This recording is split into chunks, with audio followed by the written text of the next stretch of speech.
नमस्कार बच्चों।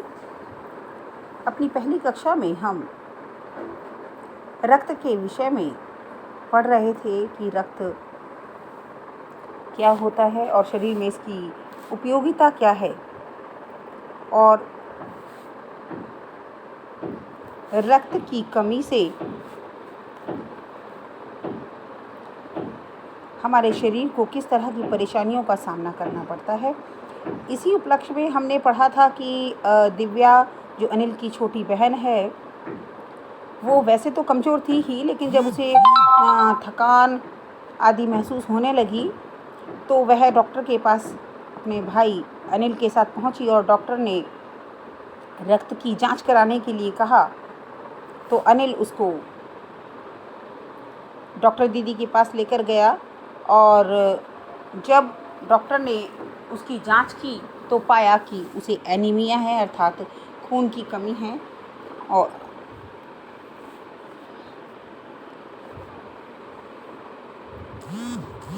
इसी कारण जब अनिल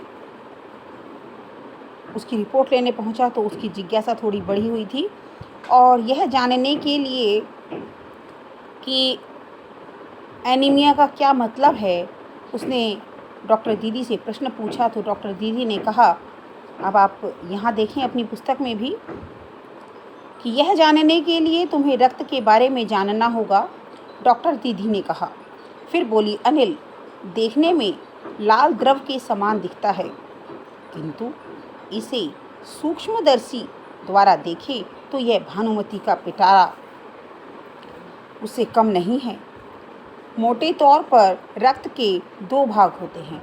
एक भाग तो होता है तरल, जिसे प्लाज्मा कहा जाता है। ये बात ध्यान रखने वाली है कि जो रक्त का तरल भाग होता है उसे प्लाज्मा कहते हैं, और दूसरा भाग वह जिसमें छोटे बड़े कई तरह के कण होते हैं। अर्थात रक्त में कण पाए जाते हैं, जिनमें कुछ लाल होते हैं और कुछ सफ़ेद होते हैं,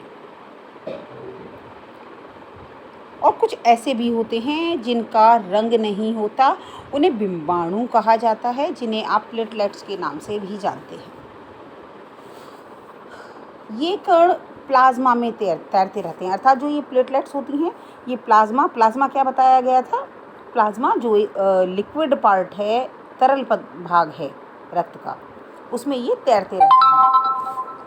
सूक्ष्मदर्शी के नीचे जब डॉक्टर दीदी ने एक स्लाइड लगाई और उस पर फोकस किया और अनिल को देखने को कहा, तो अनिल ने लाल रक्त कणों को उसमें देखा। स्लाइड देख मानो आश्चर्य से उछल पड़ा था अनिल। रक्त की एक बूंद में इतने सारे कण, इसकी तो वह कल्पना भी नहीं कर सकता था। वह बोला, इन्हें देखकर तो ऐसा लग रहा है मानो बहुत सी छोटी छोटी बालूशाही रख दी गई हों। आप चित्र में भी भली भांति देख सकते हैं, और कि लाल रक्त कण जो होते हैं उनका बनावट किस तरह की होती है। तो दीदी ने बताया कि लाल कण की बनावट बालूशाही की तरह होती है, गोल और दोनों तरफ अवतल, अर्थात बीच में से दबे हुए।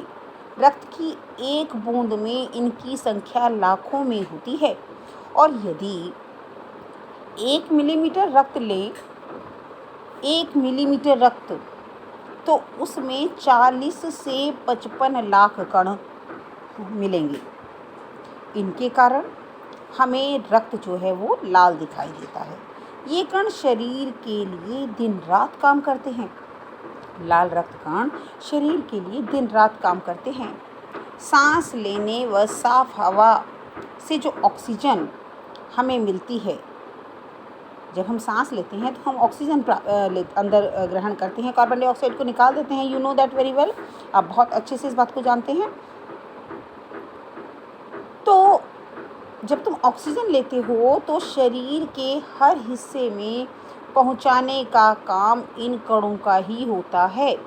अर्थात हमारी बॉडी के प्रत्येक पार्ट में, हमारे शरीर के प्रत्येक भाग में ऑक्सीजन कौन पहुंचाता है? यही लाल रक्त कण। और इनका जीवन काल 4 महीने का होता है, यानी कि एक लाल रक्त कण केवल 4 महीने तक जिंदा रहता है। अब आप लोगों ने देखा होगा कि कई बार हम सुनते हैं कि उसकी प्लेटलेट्स बहुत ज़्यादा कम हो जाने के कारण उसकी मृत्यु हो गई। तो इसका एक कारण ये भी है कि प्रॉपर पूरे शरीर में लाल रक्त कणों की संख्या कम होने से न तो पोषकता पहुंच पाती है, न ऑक्सीजन पहुंच पाती है, और इसी कारण मृत्यु हो जाती है। अब 4 महीने का इनका जीवन काल होता है, तो 4 महीने होते होते ये नष्ट हो जाते हैं, लेकिन ये एक साथ ख़त्म नहीं होते। धीरे धीरे आज कुछ, थोड़े से आज, थोड़े से कल, थोड़े समय पश्चात, इस प्रकार से इनकी प्रक्रिया चलती है। इस बात को जानकर अनिल ने पूछा कि फिर तो ये कुछ ही महीनों में ख़त्म हो जाते होंगे।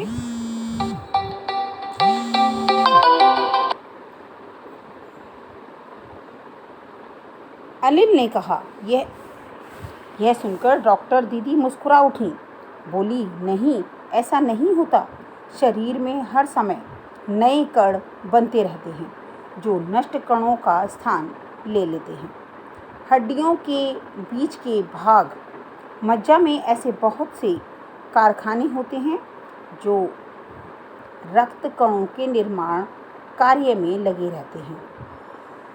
इन कारखानों को प्रोटीन, लौह तत्व और विटामिन रूपी कच्चे माल की ज़रूरत होती है। अब देखो कि हमें अगर अपने शरीर में लाल रक्त कण बनाने हैं, तो शरीर के जो पार्ट्स हैं, जो लाल रक्त कणों का निर्माण करते हैं, उन्हें कच्चा माल तो देना पड़ेगा। और इसीलिए कहा जाता है कि आप ऐसी चीज़ें खाएं जिसमें लौह तत्व हो, मीन्स आयरन हो, प्रोटीन हो, कार्बोहाइड्रेट हो, विटामिन्स हों, ताकि जहाँ पर इनका निर्माण हो रहा है वहाँ पर ये सामान जब पहुँचेगा तो वो उनसे लाल रक्त कणों का निर्माण करेंगे। अधिक संख्या में लाल रक्त कण बनेंगे तो हमारे शरीर के प्रत्येक भाग में पोषकता और ऑक्सीजन पहुँचेगी और हम स्वस्थ रहेंगे। यह पौष्टिक आहार लेते हो, हरी सब्जी, फल, दूध, अंडा, गोश्त, ये तत्व इन चीज़ों में बहुत ही उपयुक्त मात्रा में होते हैं, और हम जब इन्हें खाते हैं तो हमारे शरीर में किसी भी तरह की कमी नहीं होती है। यदि कोई व्यक्ति उचित आहार ग्रहण नहीं करता तो इन कारखानों को आवश्यकता अनुसार कच्चा माल नहीं मिल पाता। वही मैं अभी आपको समझा रही थी, कच्चा माल नहीं मिलता और जिसके कारण रक्त कण नहीं बन पाते। रक्त कण नहीं बन पाते। अगर हम फास्ट फूड या इस तरह की चीज़ें ज़्यादा खाते हैं तो उससे हमारे शरीर को नुकसान पहुंचता है और इन विभिन्न आवश्यक चीज़ों की कमी हो जाती है। और जब इन आवश्यक वस्तुएं जैसे ये प्रोटीन है, कार्बोहाइड्रेट है, विटामिन्स हैं, आयरन है, ये हमारी बॉडी में कम जाता है तो फिर देखो सामान भी नहीं बनता, मीन्स लाल रक्त कण का निर्माण नहीं होता। और जब इनका निर्माण नहीं होता तो इनके कम निर्माण को ही एनीमिया कहा जाता है। इसी कमी को एनीमिया कहते हैं। तो एनीमिया का मतलब आपकी सबकी समझ में आ गया होगा। तो अगर हम चाहते हैं कि हम स्वस्थ रहें तो हमें अपने भोजन में इन पोषक तत्वों को पूरी भरपूर मात्रा में लेना चाहिए। तो क्या संतुलित आहार लेने मात्र से हम एनीमिया से बचे रह सकते हैं? अनिल ने सवाल किया। फिर अनिल के मन में जब प्रश्न आया कि अगर हम संतुलित आहार खाते रहें तो क्या हमें एनीमिया नहीं होगा? दीदी बोली, हाँ, यह कहना काफ़ी हद तक सही होगा। क्या कहना?